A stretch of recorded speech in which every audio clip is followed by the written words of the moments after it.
दोस्तों सुनो कहानी हॉरर के एक नए एपिसोड में आपका स्वागत है। मेरा नाम है वीरेन और आज के इस एपिसोड में मैं सुनाने वाला हूँ शेरलॉक होम्स और डॉक्टर वॉटसन की रहस्य से भरी एक बेहद ही दिलचस्प कहानी।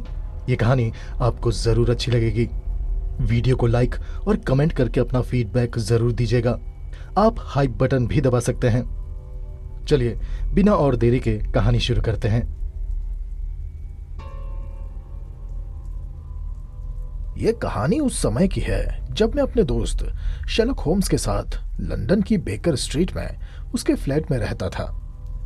हम दोनों मिलकर रहते थे और होम्स अपनी जांच पड़ताल के काम में बहुत व्यस्त रहता था। एक बहुत सुबह का समय था। सूरज अभी अभी उगा ही था कि हमारे दरवाजे में दस्तक हुई। नौकर ने आकर बताया कि एक युवती हमसे मिलने आई है। हमने उसे अंदर बुलाया। वो काले कपड़ों में थी। उसके चेहरे पर थकान और बहुत उदासी साफ दिखाई दे रही थी। उसका चेहरा इतना सफेद था जैसे उसने कई दिनों से खाना पीना छोड़ दिया हो। उसकी आंखों में डर साफ झलक रहा था। वो जैसे ही अंदर आई वो रोने लगी और बोली, मुझे बहुत डर लग रहा है मिस्टर होम्स, मौत का डर। कृपया मेरी मदद कीजिए। मैं अभी 30 साल की भी नहीं हुई हूँ, लेकिन देखिए मेरे बाल कितने सफ़ेद हो गए हैं। मैं रात दिन डरी डरी रहती हूँ मिस्टर होम्स। मुझे लगता है कि मेरी मौत बहुत नज़दीक है। शेरलॉक होम्स ने बहुत प्यार और नरमी से कहा, आप यहाँ बैठिए, घबराने की कोई बात नहीं। हम आपकी बात ध्यान से सुनेंगे। अपनी पूरी परेशानी हमें बताइए, क्या हुआ है आपके साथ? उस युवती ने कुर्सी पर बैठकर एक गहरी सांस ली और धीरे धीरे बोलना शुरू किया। मेरा नाम हेलन स्टोनर है। मैं अपने सौतेले पिता डॉक्टर ग्राइम्सबी रॉयलेट के साथ इंग्लैंड के एक छोटे से गांव के पास एक पुराने घर में रहती हूँ। वो घर बहुत बड़ा है, लेकिन अब उसकी हालत बहुत खराब हो चुकी है मिस्टर होम्स। शेरलॉक होम्स ने पूछा, अपने इस सौतेले पिता के बारे में थोड़ा बताइए। उनका स्वभाव कैसा है? उनका अतीत क्या था? हेलन ने कहा, उनका परिवार बहुत समय पहले बहुत अमीर हुआ करता था मिस्टर होम्स। उनके पूर्वजों के पास जमीन जायदाद बहुत थी, लेकिन जब डॉक्टर रॉयलॉट का जन्म हुआ तब तक परिवार की सारी दौलत खत्म हो चुकी थी। उनके पास कुछ नहीं बचा था, इसलिए उन्होंने मेहनत करके डॉक्टरी की पढ़ाई की और भारत चले गए। वहाँ उन्हें अच्छी कमाई का मौका मिल सकता था। भारत में रहते हुए उन्होंने मेरी माँ से शादी की। उस समय मेरी बड़ी बहन जूलिया और मैं बहुत छोटी थी। हमारे असली पिता की मौत बहुत सालों पहले हो चुकी थी। मेरी माँ के पास काफ़ी पैसा था, एक बड़ी संपत्ति थी। शादी के बाद मेरे सौतेले पिता की आर्थिक हालत बहुत अच्छी हो गई। वे अब गरीब नहीं रहे। होम्स ने बीच में टोकते हुए कहा, आपकी माँ के पैसे से उन्हें फायदा हुआ। लेकिन उनका स्वभाव कैसा था? हेलन ने दुखी होकर कहा, बहुत खराब मिस्टर होम्स। वे बहुत गुस्सैल और हिंसक थे। भारत में एक बार वे अपने एक भारतीय नौकर पर इतना गुस्सा हुए कि उन्होंने उसे मार ही डाला। इस अपराध के लिए उन्हें जेल भी हुई मिस्टर होम्स। जेल से छूटने के बाद वे इंग्लैंड वापस लौट आए। हम सब उनके साथ यहाँ आ गए। 8 साल पहले मेरी माँ की एक दुर्घटना में मौत हो गई। उसके बाद सारी संपत्ति और पैसा मेरे सौतेले पिता के पास आ गया। लेकिन माँ की वसीयत में एक शर्त थी मिस्टर होम्स कि अगर जूलिया या मैं कभी शादी करेंगी तो डॉक्टर रॉयलॉट को हमें हर साल 250 पाउंड देने होंगे और ये रकम उनकी कमाई से जाती रहेगी। होम्स ने कहा, तो अब आप दोनों बहनें उनके साथ गांव के घर में रहती हैं। वहाँ का माहौल कैसा है? हेलन बोली, वहाँ का माहौल बहुत डरावना है मिस्टर होम्स। डॉक्टर रॉयलॉट अब ज्यादातर घर में ही रहते हैं। वे किसी से मिलते जुलते नहीं। उनका गुस्सा अब बहुत बढ़ गया है। वे गांव के लोगों से झगड़ा करते रहते हैं। कई बार हाथापाई भी हो जाती है। गांव वाले उनसे इतना डरते हैं कि उन्हें देखते ही रास्ता छोड़कर भाग जाते हैं। उनके पास भारत से लाए हुए कुछ जंगली जानवर हैं, एक चीता, एक बाघ जैसा जानवर। वे जानवर बगीचे में आजाद घूमते रहते हैं, कोई उन्हें बांध कर नहीं रखता। उनका एक पुराना दोस्त है भारत में, जो वहां से जानवरों को यहाँ इनके पास भेजता रहता है। इसके अलावा घर के आसपास कुछ जिप्सी लोग भी आते जाते रहते हैं। मेरे सौतेले पिता को ये जिप्सी बहुत पसंद है। वे उन्हें घर में आने जाने की पूरी छूट दे देते हैं। जिप्सी कभी भी बगीचे में आ सकते हैं, आग जला सकते हैं, आराम से रह सकते हैं। ये छूट उन्हें हमारे सौतेले पिता ने दी है। हम दोनों की जिंदगी बहुत दुख भरी हो चुकी है मिस्टर होम्स। घर में कोई नौकर नहीं टिकता। सब मेरे सौतेले पिता के डर से भाग जाते थे। इसलिए घर का सारा काम, झाड़ू पोंछा, खाना बनाना, कपड़े धोना, सब कुछ जूलिया और मुझे ही करना पड़ता था। हम बहुत थक जाती थी। जूलिया की मौत के समय उसकी उम्र सिर्फ 30 साल थी। उसके बाल भी मेरे जैसे सफ़ेद हो चुके थे। वो डर और चिंता से बहुत कमज़ोर हो गई थी। हेलन स्टोनर ने थोड़ा रुककर फिर अपनी कहानी आगे बढ़ाई। उसकी आवाज में अब भी डर था, लेकिन वो पूरी कोशिश कर रही थी कि सब कुछ ठीक ठाक बता सके। उसने बोलना शुरू किया। जूलिया की मौत 2 साल पहले हुई थी मिस्टर होम्स। उसकी मौत ने मुझे पूरी तरह तोड़ दिया। मैं अकेली पड़ गई। घर में सिर्फ मैं और मेरे सौतेले पिता रह गए। वे दिन ब दिन और ज्यादा चिड़चिड़े और ज्यादा खतरनाक हो गए थे। लेकिन 1 महीने पहले मेरी जिंदगी में थोड़ी उम्मीद की किरण आई। एक बहुत अच्छे और नेक दिल लड़के से मेरी मुलाकात हुई। हम दोनों एक दूजे से बेहद प्यार करने लगे।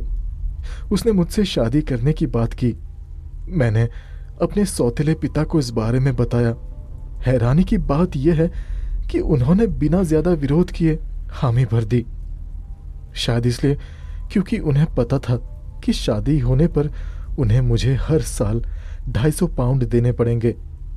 लेकिन शायद वे सोच रहे होंगे कि इससे पहले ही वो कुछ कर लेंगे, कुछ ऐसा जिससे कि उन्हें मुझे 250 पाउंड ना देने पड़े। हेलन ने एक गहरी सांस ली और फिर आगे कहा, लेकिन 2 दिन पहले कुछ ऐसा हुआ जिसने मुझे फिर से डरा कर रख दिया मिस्टर होम्स। मेरे अपने बेडरूम की दीवार में कुछ मरम्मत का काम चल रहा था। मजदूर लोग वहां काम कर रहे थे, इसलिए मुझे कुछ दिनों के लिए जूलिया के पुराने कमरे में सोना पड़ रहा है, उसी कमरे में जहां मेरी बहन की मौत हुई थी। कल रात मैं बहुत देर तक सो नहीं पाई। मन में बहुत सारी बातें चल रही थी। अचानक मुझे वही सीटी की आवाज सुनाई दी जिसके बारे में जूलिया ने मुझे बताया था। वो सीटी की आवाज बहुत हल्की थी, लेकिन साफ साफ सुनाई दे रही थी। मेरे पूरे शरीर में सिरहन सी दौड़ गई। मैं तुरंत बिस्तर से उठी। मैंने कमरे का दरवाजा खोला और बाहर भागी। मैंने फैसला कर लिया कि अब और एक पल भी उस घर में नहीं रहूंगी। मैं सीधे स्टेशन गई और पहली ट्रेन से लंदन आ गई। सुबह होते ही मैं आपके पास आई हूं मिस्टर होम्स। मुझे बचा लीजिए। मुझे अपनी बहन जूलिया की तरह नहीं मरना है मिस्टर होम्स। कृपया मेरी मदद कीजिए। शेरलॉक होम्स ने अपनी आंखें बंद करके पूरी बात को बड़े ही गौर से सुना। फिर उसने धीरे से आंखें खोली और कहा, अब हमें बहुत तेजी से काम करना होगा मिस स्टोनर। अगर हम आज ही आपके घर चलें तो क्या हम आपके कमरों को देख सकते हैं? लेकिन आपके सौतेले पिता को नहीं पता चलना चाहिए। हेलन स्टोनर ने जल्दी से कहा, अब आज मेरे पिता लंदन गए हुए हैं शाम तक लौटेंगे। आप आज ही आ सकते हैं। शेरलॉक ने कहा। बहुत अच्छा, हम तैयार हो जाते हैं। उसके बाद मिस स्टोनर वहां से चली गई। उसके बाद शेरलॉक होम्स सुबह कुछ देरी के लिए बाहर गया। वो कुछ जांच पड़ताल कर रहा था। दोपहर को जब वो लौटा तो हमने जल्दी से खाना खाया और ट्रेन पकड़कर उस गांव की ओर चल पड़े जिस गांव में मिस हेलन स्टोनर रहती थी। गांव पहुंचकर हमने एक टैक्सी ली और डॉक्टर रॉयलॉट के पुराने सुनसान घर की ओर बढ़े। मिस स्टोनर अपने सौतेले पिता डॉक्टर रॉयलॉट के साथ ही रहती थी। रास्ते में शेरलॉक ने मुझसे कहा, वॉटसन, ये डॉक्टर रॉयलॉट बहुत खतरनाक आदमी है। उसे लड़की के पैसे की बहुत जरूरत है। मैंने आज सुबह पता लगाया कि उसे उसकी मृत पत्नी से 750 पाउंड सालाना मिलते हैं। अगर हेलन की शादी हो गई तो उसका आधा हिस्सा भी चला जाएगा और इसी बात से वो इतना परेशान है। लेकिन जिप्सी, सीटी, चित्तीदार पट्टी, ये सब अभी भी रहस्यमय है। पर मुझे लगता है कि जवाब मेरे दिमाग में आने वाला है।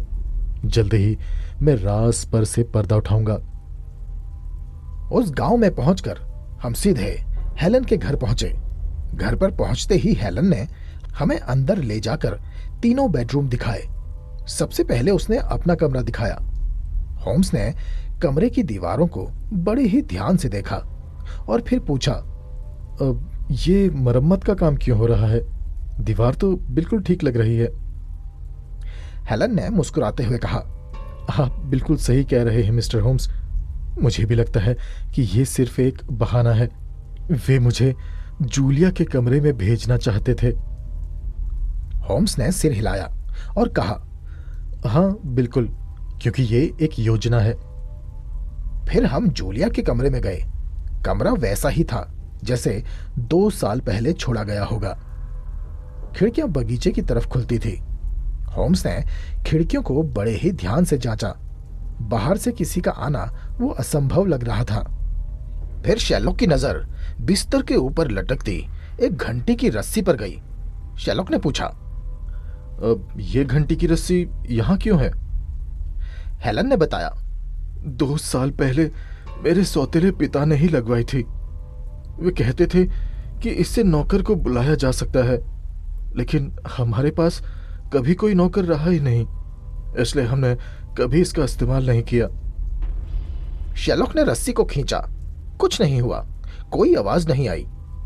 शेरलॉक बोला, ये काम नहीं करती, और देखिए ये ठीक हवा के छेद के ऊपर है। सौतेले पिता के कमरे और इस कमरे के बीच दीवार में एक छोटा सा छेद था, शायद हवा के लिए, और उसी के सामने वो रस्सी लटकी हुई थी। शेरलॉक ने कहा, हवा के लिए ये छेद अंदरूनी दीवार पर क्यों है? आमतौर पर ये तो बाहर की दीवारों पर होते हैं। उसके बाद हम डॉक्टर रॉयलॉट के कमरे में गए, जो बगल में ही था। वहां एक बड़ा सा लोहे का बक्सा पड़ा था। हेलन ने कहा, इसमें उनके दफ्तर के कागज रहते हैं। शेरलॉक ने बक्से के ऊपर रखी एक प्लेट पर थोड़ा दूध देखा और मुस्कुराते हुए बोला, क्या वे यहाँ बिल्ली भी रखते हैं? हेलन ने हैरानी से कहा, अब नहीं, मैंने तो बिल्ली कभी नहीं देखी। शेरलॉक ने गंभीर होकर कहा, मिस स्टोनर, आपकी जान को खतरा है, बहुत बड़ा खतरा।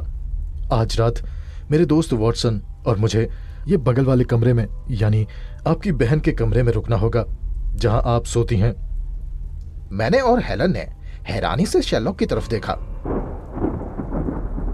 शेरलॉक ने कहा, हाँ मिस स्टोनर, ऐसा करना जरूरी है। वॉटसन और मैं गांव के किसी होटल में कमरा लेंगे। जब आपके पिता सो जाएं, तो आप बहन के कमरे की खिड़की पर एक लैंप रखकर उसे जलाकर खिड़की को खुला छोड़ दीजिएगा।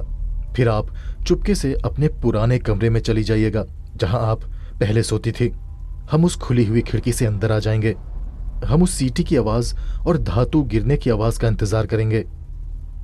हेलन ने डरते हुए पूछा, मिस्टर होम्स, क्या आप जानते हैं कि मेरी बहन की मौत कैसे हुई? कृपया मुझे बताइए। शेरलॉक ने कहा, हमें अभी और जानकारी चाहिए होगी, लेकिन घबराइए मत, हम आपको बचा लेंगे। अभी फिलहाल के लिए अलविदा। उसके बाद हम हेलन के घर से निकले और गांव की ओर चल पड़े। रास्ते में शेरलॉक ने मुझसे कहा, वॉटसन, आज की रात खतरनाक होगी। रॉयलॉट बहुत हिंसक है। मैंने कहा, फिर भी मैं तुम्हारे साथ रहूंगा होम्स, फिक्र मत करो, वो अकेला है और हम दो। शेरलॉक ने मुस्कुराकर कहा, शुक्रिया मेरे दोस्त। क्या तुमने घंटी की रस्सी और हवा का छेद देखा? मुझे पहले से पता था कि दोनों कमरों के बीच कोई ना कोई छेद, कोई ना कोई ऐसी जगह जरूर होगी जहां से हवा रॉयलॉट के कमरे से इस कमरे में आती होगी। तभी जूलिया को मरने से पहले सिगरेट की तेज गंध आती थी। और बिस्तर फर्श से जुड़ा हुआ है, उसे हिलाया नहीं जा सकता। वो बिस्तर हमेशा रस्सी और छेद के ठीक नीचे रहेगा। मैंने उत्साह से कहा, अब होम्स, अब समझ आ रहा है कि यह अपराध कितना भयानक है।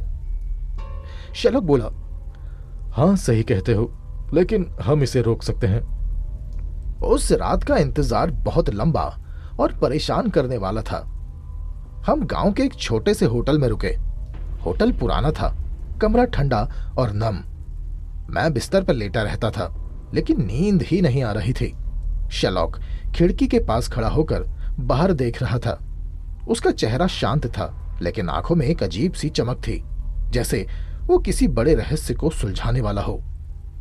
शेरलॉक ने धीरे से कहा, अब वॉटसन, आज रात हमें बहुत सावधान रहना होगा। डॉक्टर रॉयलॉट को अगर शक हुआ कि हम घर में हैं, तो वो बहुत ज्यादा हिंसक हो सकता है। वो आदमी पहले जेल जा चुका है और हिंसा उसके लिए नई बात नहीं है। मैंने कहा, अब शेरलॉक, मुझे समझ नहीं आ रहा कि ये सारी चीजें एक दूसरे से कैसे जुड़ती हैं, जैसे सीटी, चित्तीदार पट्टी, हवा का छेद, घंटे की रस्सी। सब कुछ इतना उलझन भरा, इतना अजीब है। शेरलॉक मुस्कुराया और बोला, सब कुछ साफ है वॉटसन, बस थोड़ा और इंतजार करो। रात को सब कुछ अपने आप सामने आ जाएगा। रात के करीब 10 बजे हम होटल से निकले। अंधेरा बहुत गहरा था। आसमान में बादल छाए हुए थे। चांद की रोशनी भी नहीं आ रही थी। हवा ठंडी और पेड़ों की पत्तियां सरसराती हुई आवाज कर रही थी। हम चुपचाप उस बड़े पुराने घर की ओर बढ़े। घर चारों तरफ से सुनसान था। सिर्फ 1-2 खिड़कियों से हल्की रोशनी आ रही थी। हम बगीचे के पीछे वाले हिस्से में पहुंचे। हेलन ने जैसा वादा किया था, जूलिया के कमरे की खिड़की पर एक छोटा सा लैंप जल रहा था। खिड़की थोड़ी खुली हुई थी। हमने चारों तरफ देखा, आसपास कोई नहीं था। पहले शेरलॉक खिड़की से अंदर कूदा, फिर उसने हाथ देकर मुझे अंदर खींच लिया। हम दोनों चुपचाप कमरे में खड़े हो गए। कमरे में घुप अंधेरा था। सिर्फ लैंप की हल्की रोशनी दीवार पर पड़ रही थी। हम बिस्तर के पास खड़े होकर इंतजार करने लगे। घड़ी की सुइयां बहुत धीरे धीरे चल रही थी। हर मिनट 1 घंटे जैसा लग रहा था। ऐसे ही लगभग 3 घंटे बीत गए। हम एक भी बार नहीं हिले। मेरी टांगें सुन्न पड़ गई थी, लेकिन मैं चुप रहा। अचानक डॉक्टर रॉयलॉट के कमरे की तरफ से हल्की सी आवाज आई, जैसे कोई कुर्सी खिसकी हो। फिर सब शांत हो गया। शेरलॉक और मैंने एक दूसरे की तरफ देखा, लेकिन हम कुछ नहीं बोले। हमने फिर से इंतजार किया। रात अब और गहरी हो चुकी थी। हवा बाहर तेज चल रही थी। खिड़की के पर्दे हल्के हल्के हिल रहे थे। तभी अचानक बहुत हल्की लेकिन साफ एक सीटी की आवाज आई। वो सीटी कमरे के अंदर से नहीं, बल्कि हवा के छेद की तरफ से आ रही थी। वही छेद जो दीवार के बीचों बीच था, जिसके दूसरी तरफ डॉक्टर रॉयलॉट का कमरा था। मेरे रोंगटे खड़े हो गए। होम्स ने तुरंत मेरी तरफ देखा और चुप रहने का इशारा किया। फिर शेरलॉक ने तेजी से घंटी की रस्सी की तरफ हाथ बढ़ाया। जैसे ही सीटी की आवाज फिर से आई, शेरलॉक ने रस्सी को जोर से मारा और ऊपर हवा के छेद से कुछ सरसराया। शेरलॉक ने फुसफुसाकर कहा, देख रहे हो वॉटसन? मैंने ऊपर देखा। अंधेरे में कुछ चमक रहा था। फिर से एक भयानक सीटी की आवाज आई। उसी पल डॉक्टर रॉयलॉट के कमरे से बहुत दर्द भरी, बहुत डरावनी चीख। फिर सब कुछ शांत हो गया। इतनी गहरी खामोशी कि मैं अपनी दिल की धड़कनों को अपने कानों से साफ सुन पा रहा था। मैंने कांपती आवाज में कहा, अब शेरलॉक, क्या हुआ? शेरलॉक ने कहा, खत्म हो गया, चलो देखते हैं। उसके बाद हम चुपचाप जूलिया के कमरे से बाहर निकले और डॉक्टर रॉयलॉट के कमरे की तरफ बढ़े। दरवाजा खुला हुआ था। अंदर का नजारा देखकर मेरी सांस ही रुक गई। डॉक्टर रॉयलॉट कुर्सी पर बैठे थे। उनकी आंखें खुली हुई थी, लेकिन बिल्कुल स्थिर। उनका मुंह खुला था, जैसे कोई चीख मारते मारते रुक गया हो। उनके सिर के चारों तरफ एक अजीब सी पीली हरी चित्तीदार पट्टी लिपटी हुई थी। वो पट्टी हिल रही थी। मैंने डरते हुए कहा, अब ये क्या है शेरलॉक? शेरलॉक ने शांत आवाज में कहा, वॉटसन, ये स्पेकल्ड बैंड है, चित्तीदार पट्टी। तभी वो पट्टी हिली और उसने अपना सिर घुमाया। असल में वो कोई पट्टी नहीं थी, वो एक सांप था। एक छोटा पतला चमकीला सांप। उसके त्वचा में पीले और हरे रंग की चित्तियां थी। उसकी आंखें चमक रही थी। संभल कर वॉटसन, शेरलॉक चिल्लाया। ये भारतीय सांप है, इसका जहर बहुत तेज होता है वॉटसन, हल्के जहर से भी मौत हो सकती है। डॉक्टर रॉयलॉट की लाश कुर्सी पर झुकी हुई थी। सांप धीरे धीरे उनकी गर्दन से नीचे उतर रहा था। होम्स ने जल्दी से कमरे में पड़ी एक लंबी छड़ी उठाई और बहुत सावधानी से उसने उस सांप को पकड़ा। सांप फुफकारा, लेकिन होम्स ने उसे मजबूती से पकड़कर उठाकर कमरे के कोने में पड़े उस बड़े से लोहे के बक्से में फेंक दिया। उसके बाद तुरंत उसने उस बक्से का ढक्कन बंद कर दिया। हम दोनों कुछ पल चुपचाप खड़े रहे। मेरे तो हाथ पांव कांप रहे थे। मैंने पूछा, अब शेरलॉक, ये सब कैसे हुआ? तुमको कैसे पता चला? होम्स ने धीरे से कहा, मुझे शुरुआत में लगा कि जिप्सी लोग इसमें शामिल हैं, लेकिन फिर सारी बातें जुड़ने लगी। घंटे की रस्सी जो काम नहीं करती, हवा का छेद जो अंदरूनी दीवार पर है जबकि बाहर की दीवारों पर होना चाहिए था, और जूलिया को सिगरेट की तेज गंध क्यों आती थी? क्योंकि रॉयलॉट के कमरे से सिगरेट का धुआं छेद के रास्ते जूलिया के कमरे में जाता था। फिर जब मैंने बक्से के ऊपर दूध रखा हुआ देखा, तब मैं समझ गया कि सांप दूध पीते हैं, और भारत से जंगली जानवर लाना उनके लिए आसान था। हर रात वो इस सांप को इस दीवार के छेद से अंदर डालते थे। सांप रस्सी के सहारे नीचे उतरता और बिस्तर पर पहुंच जाता था। बिस्तर फर्श से जुड़ा हुआ था, इसलिए जूलिया उसे हिलाकर दूसरी जगह नहीं शिफ्ट कर सकती थी, इसलिए वो उस रस्सी के नीचे ही लेटी रहती। रोज मिस्टर रॉयलॉट उस छेद के सहारे सांप को जूलिया के कमरे में भेजते थे, इस इरादे से कि सांप उसे काट लेगा। सांप रस्सी से नीचे उतरता, जूलिया के बिस्तर पर रेंगता और फिर डॉक्टर रॉयलॉट की सीटी की आवाज सुनकर वापस रस्सी के सहारे छेद से रॉयलॉट के पास आ जाता। ऐसे ही एक दिन सांप रस्सी से नीचे जूलिया के बिस्तर में उतरा और शायद जूलिया ने सांप देख लिया, और तब उसे यकीन हुआ कि जिसे वो एक चित्तीदार पट्टी समझती थी, वो कोई बैंड नहीं बल्कि एक असली जिंदा सांप है। उसने डर कर सांप को दूर करने की कोशिश की होगी, और इसी कोशिश में सांप ने उसे डस लिया और सांप के जहर से जूलिया की मौत हो गई। और यही इरादा डॉक्टर रॉयलॉट का हेलन के साथ भी करने का था। फिर डॉक्टर रॉयलॉट सीटी बजाकर सांप को वापस बुलाते थे। सांप वापस छेद से होकर बक्से में चला जाता था। फिर जो धातु की आवाज आती थी वो था बक्से के ढक्कन के बंद होने की आवाज। जूलिया के ऊपर कई बार सांप आया होगा, लेकिन आखिरी बार उसने जूलिया को काट ही लिया। हेलन भी इसी खतरे में थी। आज रात जब हम जूलिया के कमरे में छिपे हुए थे, तब रस्सी हल्के से हिली थी। मैं समझ गया था कि सांप रस्सी के सहारे नीचे उतर रहा है। मैंने रस्सी पर मारा तो सांप डरकर वापस उस रस्सी के सहारे छेद में घुस गया। सांप गुस्से में था और वापस छेद से होकर डॉक्टर रॉयलॉट के कमरे में गया। डॉक्टर रॉयलॉट शायद उस वक्त उस छेद के पास ही थे और उस सांप ने डॉक्टर रॉयलॉट को काट लिया।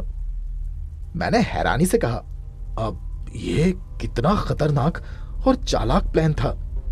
शेरलॉक ने कहा, हाँ, लेकिन अब खतरा खत्म हो गया है। डॉक्टर रॉयलॉट की मौत के बाद घर में एक अजीब सी खामोशी छा गई। लोहे के बक्से में बंद सांप अब शांत था। उसकी फुफकार अब नहीं सुनाई दे रही थी।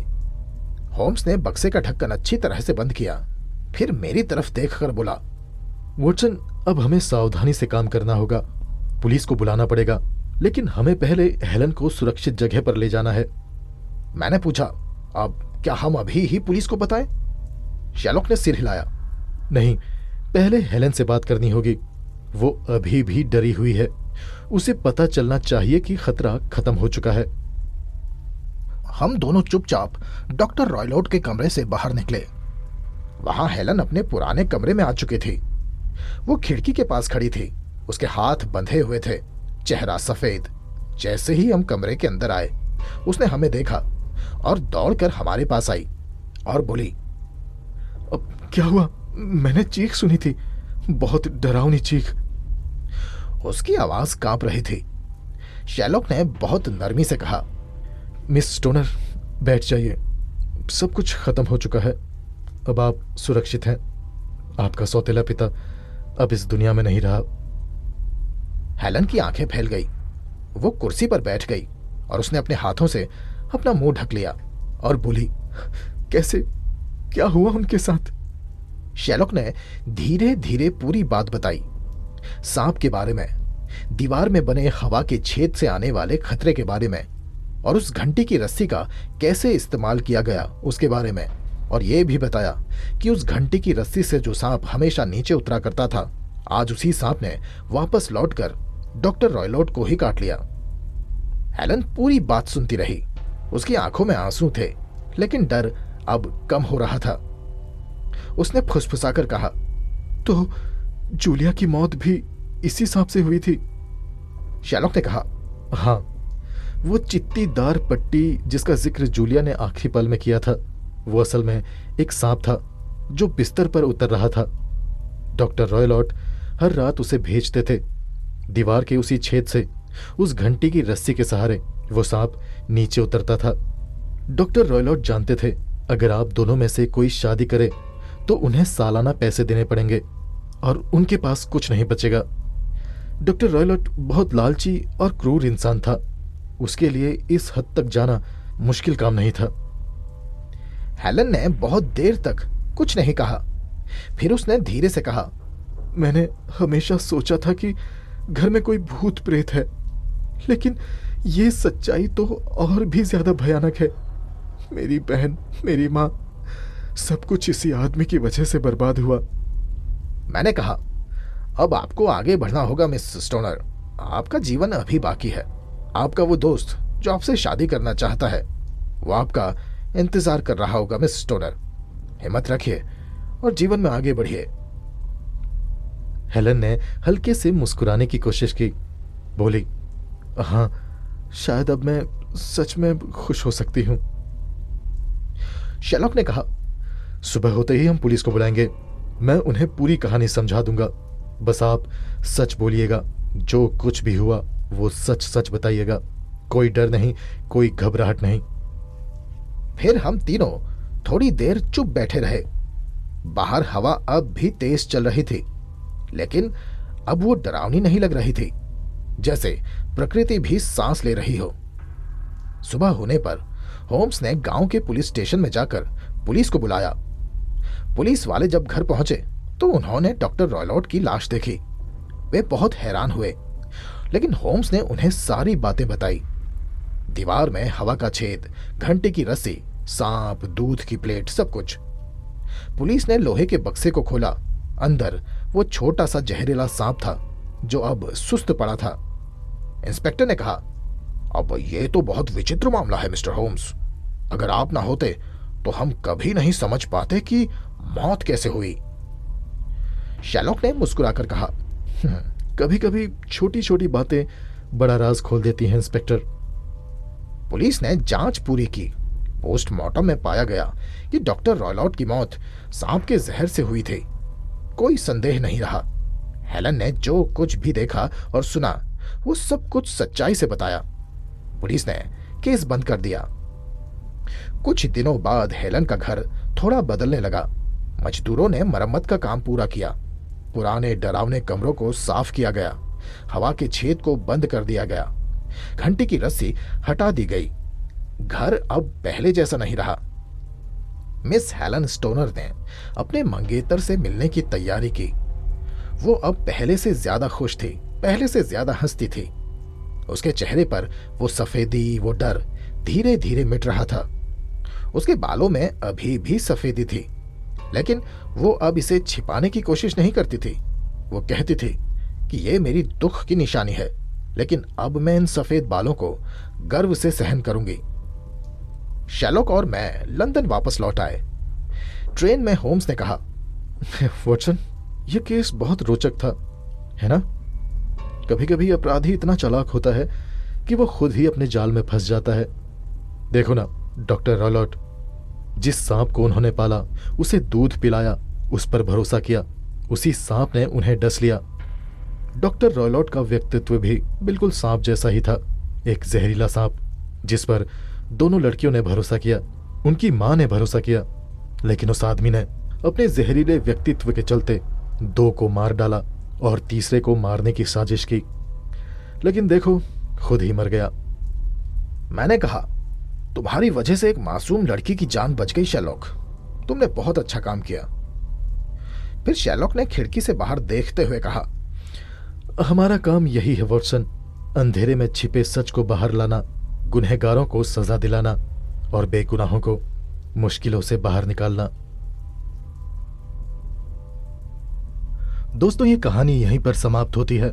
मुझे उम्मीद है आपको ये कहानी जरूर पसंद आई होगी, इसलिए वीडियो को लाइक जरूर कीजिए, कमेंट करके अपना फीडबैक भी दीजिए।